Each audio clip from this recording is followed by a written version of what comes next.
In the just concluded district council election in Hong Kong, the opposition claimed a victory. It was a success and the opposition celebrated in joy. What happened over the weekend was a cause for celebration. No protesters sabotaged the voting and no rioters destroyed the process. It was democracy in all its aspects.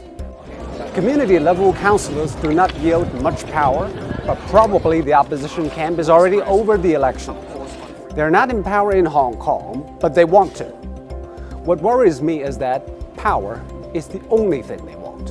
Western-style democracy, like any political system, has its strength and weakness. The good thing is that it values equality and liberty. And the not-so-good part is that sometimes it evades liability. Yes, liability. Liability is something those who want to try politics should not forget. This is the problem that is paralyzing U.S. politics. I'm announcing the House of Representatives moving forward with an official impeachment inquiry. And the crooked media have launched the deranged, delusional, destructive, and hyper-partisan impeachment witch hunt. The Blue Party and the Red Party are battling it out for power, but are losing the sense of why they are in power. They are intoxicated by their own ideological purity or partisan interests and have forgotten there are a lot of real problems that need to be solved in the real world. And the real world does not need passion, but demands liability. You do something, and time and justice will assess it. You will be held liable.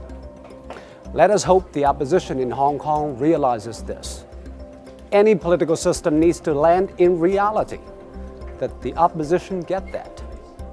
Well, the opposition and some pro-establishment candidates seem fixated on their political standings rather than sustained commitment to public service. I've heard enough about how they want to be in power, but what is their plan to make Hong Kong work?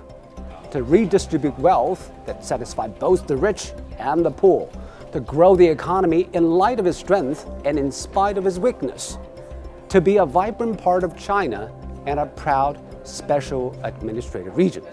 I've not heard plans on these issues, but I hope they have ideas.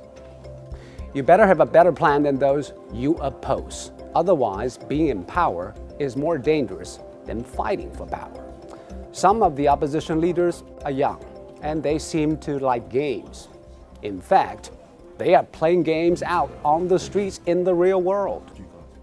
In games, we shout hooray when you move up one level, and you get praised for beating the monsters.